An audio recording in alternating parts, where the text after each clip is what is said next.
Pessoal, beleza? Tudo bom? Mais uma aula aqui do curso Superação. E essa aula eu tô regravando aqui para o pessoal que não teve a oportunidade de assistir, né? A aula foi online, a gente tem muita gente que trabalha no curso, não pôde assistir e eu estou refazendo as aulas desde a aula 1 até o momento que nós estamos, para que vocês possam ter também esse conteúdo e que todos vocês possam, de certa forma, né, participar aí das aulas de uma forma efetiva. Mesmo não tendo a aula ali no presente momento, mas tendo a oportunidade de assisti-la novamente. Então você que é de sábado, você está revendo agora a nossa primeira aula, que foi mais ou menos no meado de setembro, e você que é de domingo também está tendo a oportunidade de ver essa primeira aula de história. Então vamos lá, vamos começar. As grandes navegações. A matéria da PEMERG ela parte desse ponto quando se fala de história. Estamos falando das grandes navegações, exatamente isso. O momento do qual principalmente Portugal e Espanha vão se lançar ao mar em busca de novas rotas comerciais para chegar até a Ásia, especificamente até a Índia, como os britânicos gostam de chamar, a joia da coroa. Afinal, a Índia é sem dúvida nenhuma praticamente o grande mercado que alimenta as tratativas econômicas na Europa. Então, isso acho que é fundamental a gente entender nesse primeiro momento. Bom, mas as grandes viagens, né, as grandes viagens feitas basicamente ao longo desse período, elas vão bater necessariamente com a questão de você utilizar esse continente europeu, tá, como fonte absolutamente de todos os negócios da humanidade. Nós estamos falando numa época que um termo que nós usamos muito, ele é bem atribuído a esse momento, o chamado europocentrismo. O que é o mundo conhecido? Ásia, África e Europa. Esse é o mundo conhecido. Mas o que os portugueses acreditavam que existia no outro lado do mundo? Bom, se você pegar as primeiras cartografias portuguesas, vocês vão observar seres mitológicos, monstros. Eles acreditavam que chegasse a um determinado lugar eles iam cair num vão sem fim. Ou seja, infelizmente, a falta de conhecimento científico ela acaba levando a muitos desses homens daquele tempo a pensar de maneira arcaica, primitiva e até engraçada para pessoas como vocês que estão assistindo essa aula no século XXI, não é verdade? Bom, mas falando da expansão marítima, basicamente, a gente precisa lembrar que no final da Idade Média, início da Idade Moderna, os navios, né, os portos, eles passaram a ser muito importantes. Tão importantes que esses mercadores eles começaram a adquirir títulos de nobreza. Esses títulos foram dados, doados, comprados, negociados por conta da importância dos navios. Só que navio não é uma coisa que até hoje não é simples de fazer, imagina naquele tempo. E poucos estados nacionais possuíam estaleiros. Então, nessa questão, Portugal era bem avançada. Não só estaleiros, como Portugal já possuía uma escola de navegação, a escola de Sagres. Então, Portugal estava à frente nesse mercado. E, na verdade, Portugal era a grande potência daquela época. Tá? Mas, utilizando o slide aqui como referência para a nossa aula, nós temos que lembrar que essa rota entre a Ásia e Europa ela já é estabelecida. Porém, assim como todo negócio, as pessoas buscam o quê? Então, o que acontece? Basicamente, nós estamos falando sobre otimizar esse negócio. E como poderia ser otimizado esse negócio? Uma rota mais tranquila, uma rota mais objetiva para chegar até o continente asiático. E esse foi necessariamente o objetivo que os portugueses eles buscavam.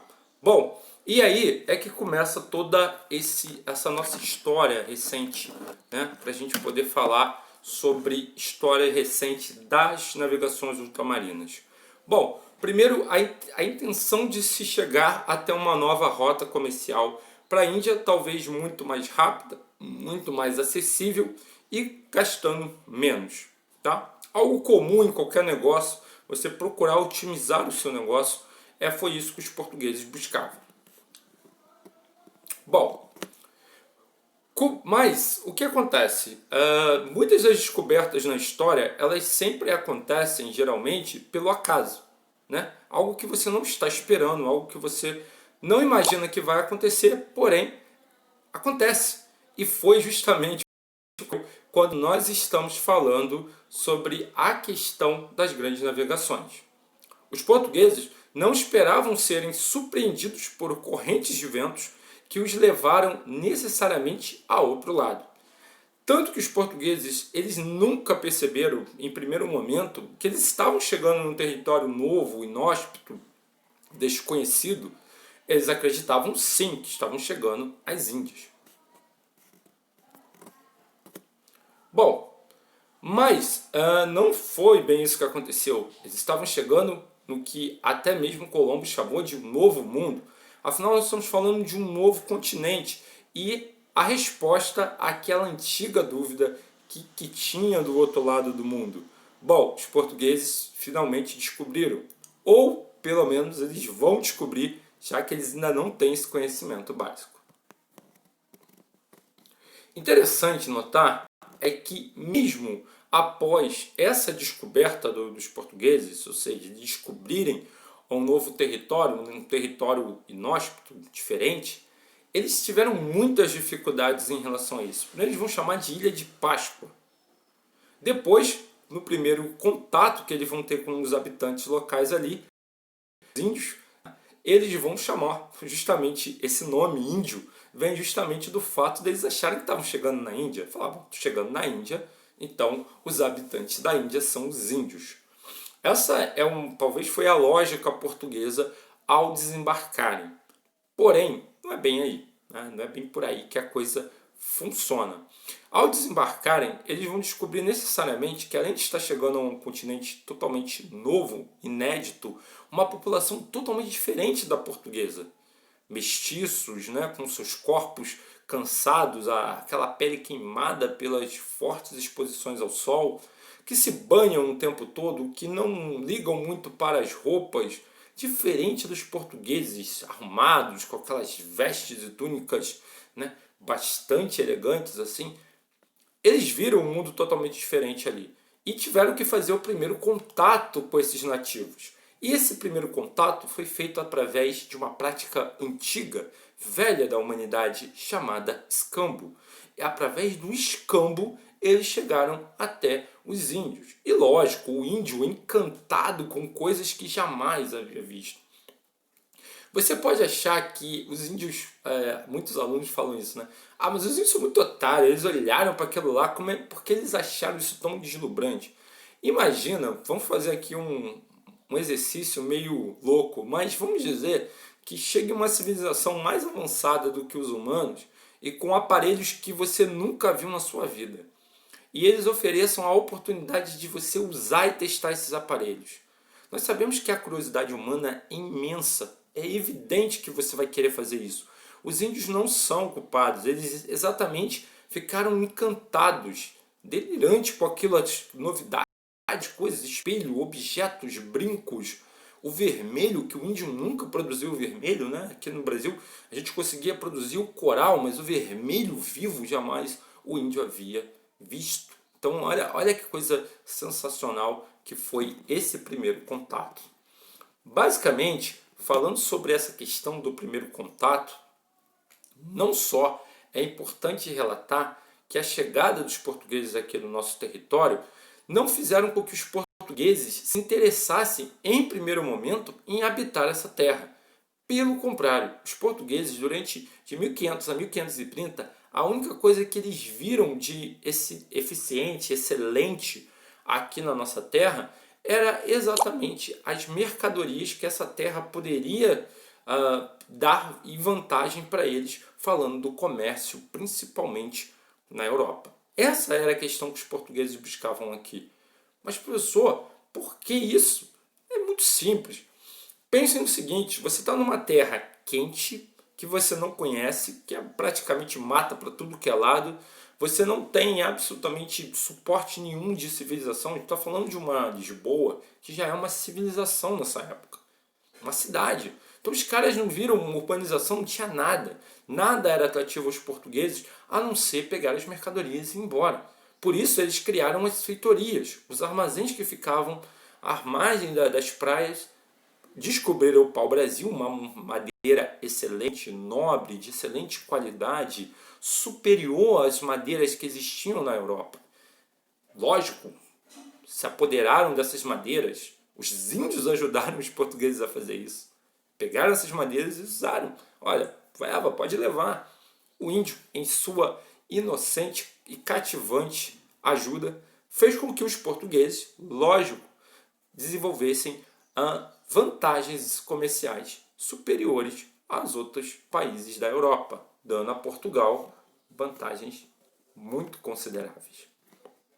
Bom, passando aqui à frente, para a gente fazer um bom resumo disso tudo, é importante lembrar que o fato dos portugueses nesses 30 anos iniciais, que nós chamamos de Brasil pré-colonial, só utilizarem a terra para justamente pegar as suas mercadorias, não fez com que os portugueses também percebessem a importância de se manter contato e criar tratados comerciais que pudessem facilitar esse comércio agora entre a América e a Europa. E para isso, esse comércio passa pela diplomacia, de manter boas relações com seus vizinhos europeus. Daí vem o Tratado de Tordesilhas. A ideia do Tratado de Tordesilhas era justamente limitar o que pertence a Portugal e o que pertence à coroa espanhola. A coroa espanhola ficou com praticamente todo o continente sul-americano. Porém, o Brasil, que pode ser considerado, como os britânicos chamam a Índia, de a joia da coroa, podemos chamar de a nova joia portuguesa. O Brasil era, sem dúvida nenhuma, um território vasto que deveria ser explorado. Em primeiro momento, lógico, o Brasil conhecido é o quê? É o Brasil litoral. O Brasil que vai do Nordeste ao Sudeste, ao Sul. E esse é o Brasil que vamos conhecer durante muitos anos. A interiorização do Brasil ela só vai ocorrer 200 anos depois com a descoberta do ouro. Deixa eu baixar aqui. Aí vamos começar a falar aqui dos slides, né? Por exemplo, nós temos aqui uma cena que é muito comum que os portugueses pensavam que é: chegamos até o limite, agora vamos cair. Lembrando que os primeiros planisférios, eles achavam que a Terra ela não era redonda, ela era achatada. Então, provavelmente a Terra tinha pontos ali, né, suas bordas. Provavelmente a pessoa chegasse até essas bordas, ela morreria ou seria jogada no limbo, né? A ideia da Terra ser redonda, ela vem depois. Galileu lutou muito, né? O Galileu para provar que a Terra era redonda, mesmo assim perseguido pela igreja. A igreja queria queimar ele, mas ele firmou lá a teoria de que a Terra seria redonda.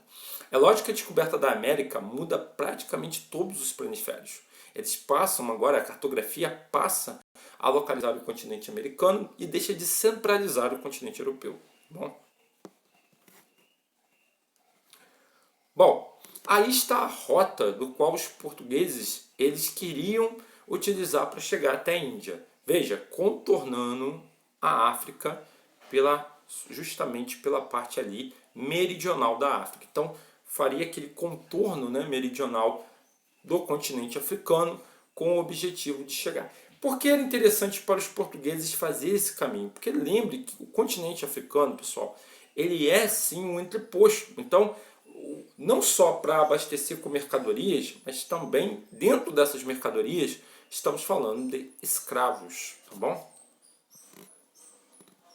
Bom, aí vem a missão, né, a engraçada missão de Cabral, que foi a decisão realmente de ir em busca de um território novo, inexplorado, mas lembrando que a rota era a Índia. E o objetivo, muita gente acha que é especiarias. Não é especiarias. A gente já está vivendo um momento do mundo que as práticas mercantis elas já estão evoluindo para a questão do uso da prata e do ouro. Então, a ideia deles, necessariamente, é essa, metais preciosos.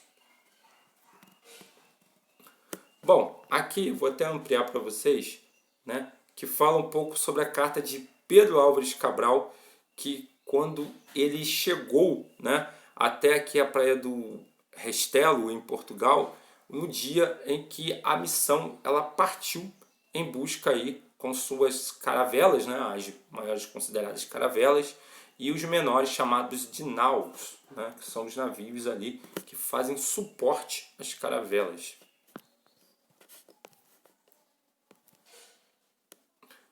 Bom, a frase mais famosa, talvez uma das mais famosas da história, terra à vista, ela foi na verdade gritada no dia 21 de abril. E nessa frase que foi gritada, terra à vista, no dia 21 de abril, foi justamente quando os portugueses se deram conta que estavam chegando em um novo território.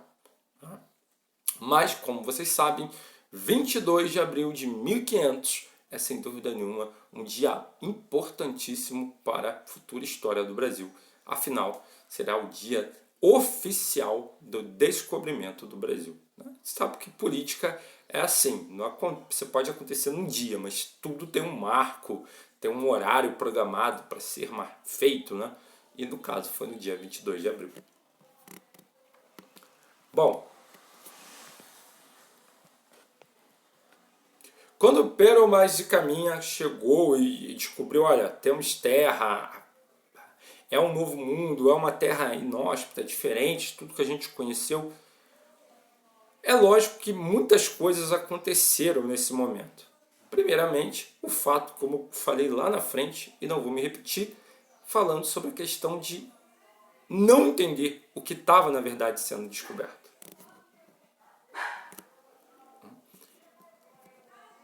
Bom, aí o slide ele faz uma aparição que diz assim, falando sério. Como vocês sabem, Cabral desembarcou em Porto Seguro, né, hoje Bahia. Então, foi lá que Portugal desembarcou e, lógico, o primeiro contato com os índios foi impertinente. Lógico que a história do Brasil ela não é tão bonitinha assim, né? Há relatos que os índios eles sofreram atrocidade nas mãos dos portugueses. Porque quando os portugueses perceberam a ingenuidade do índio, né, eles utilizaram isso a seu favor. Bom, seguindo então, dia 26 de abril, o Frei Henrique, em Ilhéus, ele fez a primeira missa aqui no Brasil. Isso é muito importante, porque vale lembrar que os portugueses são católicos. Então, com a primeira missa aqui no Brasil, era praticamente aí, vamos dizer assim, o batismo espiritual, entre aspas, da nova terra.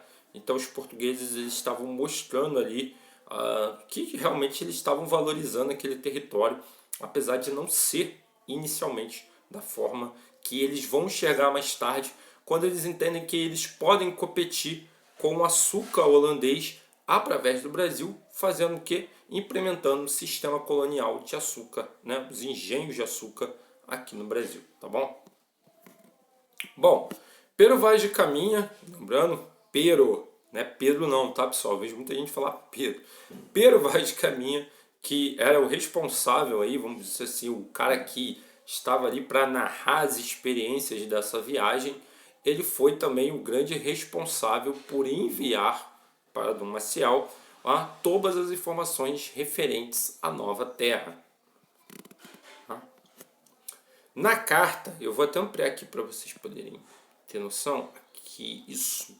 Na carta, ele atribui, ele mostra e fala das diferenças que existem entre os portugueses e aqueles povos que eles recém descobriram. Então, assim, ele teve, vamos botar assim, até um certo tato, né, de passar essa informação, de não deixar essa informação passar despercebida para a coroa portuguesa. Beleza? Bom, outra questão importante, né, que deve ser mencionada também, é que além de falar dessas diferenças, diferenças culturais, ele fez questão de mostrar que os índios, apesar deles não serem uma civilização organizada e desenvolvida como a civilização europeia, eles possuíam almas. Na cabeça dos portugueses é assim que funciona. Os índios, eles são pagãos, mas eles possuem alma. Então, se nós salvarmos os índios, eles vão ser salvos, né? E essa salvação vem através do quê? Da catequese, ou seja, vamos catequizar os índios para que eles possam ser salvos.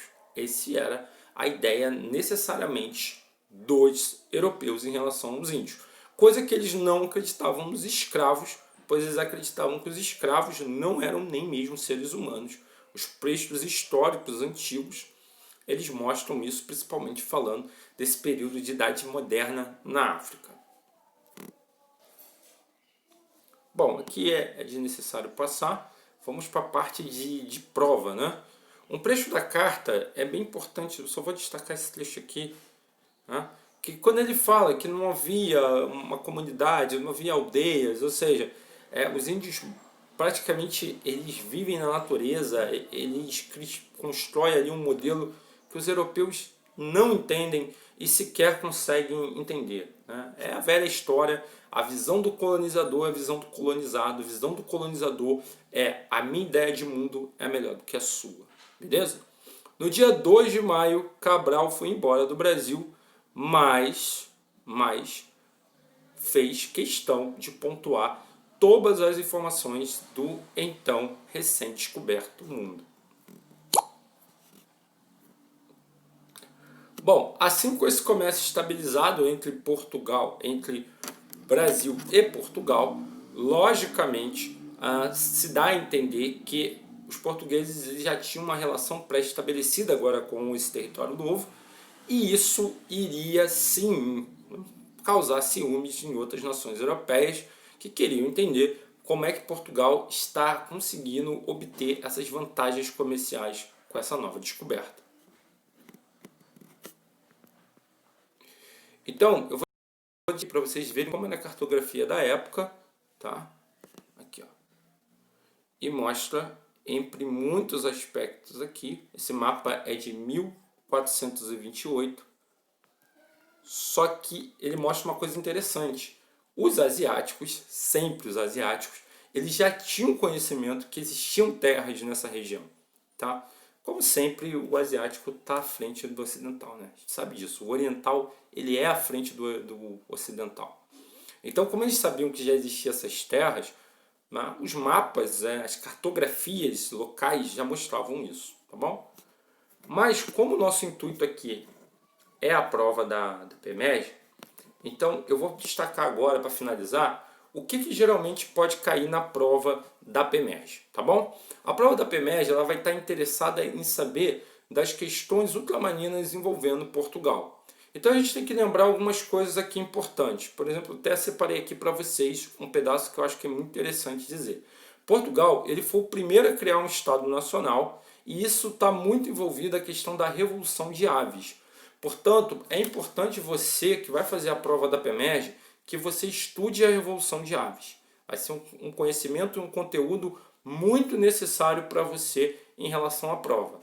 Outra coisa importante que a gente pode estimular aqui é lembrar que em 1415 houve a conquista celta, né? E sobre essa conquista é importante destacar a questão do comércio dos portugueses com os árabes, tá bom?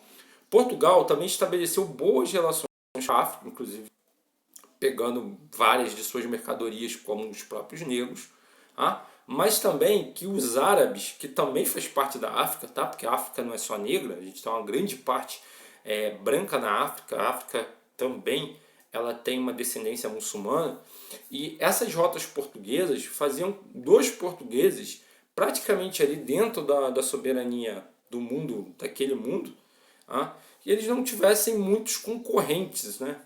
Porque eles tinham bons acordos comerciais e econômicos. Tá bom. Mas Felipe, para mim que vai fazer a prova, aonde eu tenho que me ligar? Bom, aí eu separei para vocês 1431 por conta da questão principalmente do Cabo de Bajador.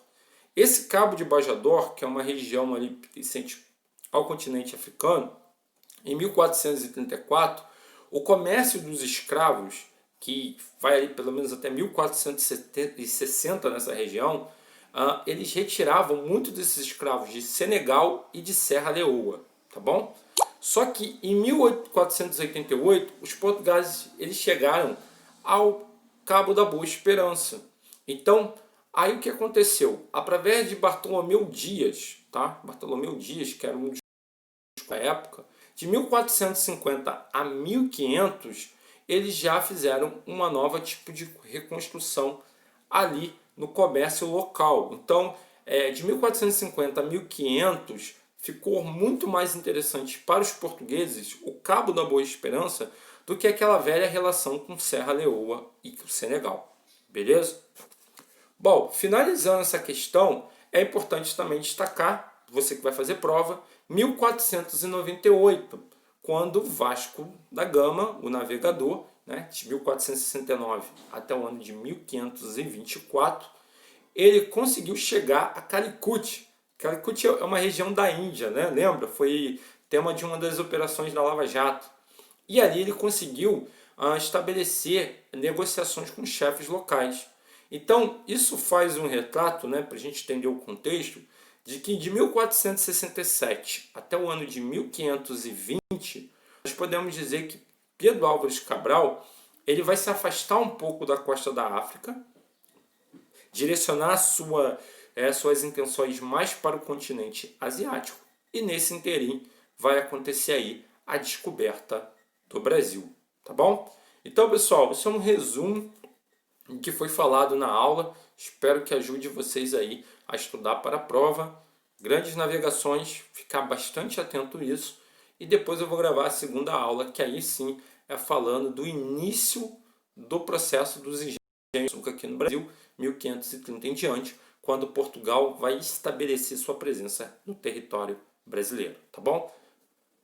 Espero que possa ter ajudado esse resumo. Vou deixar aqui, vou subir agora para o YouTube e vocês podem conferir. Eu vou deixar o link lá nos grupos para vocês, tá bom? Fiquem com Deus. Até a próxima. Valeu.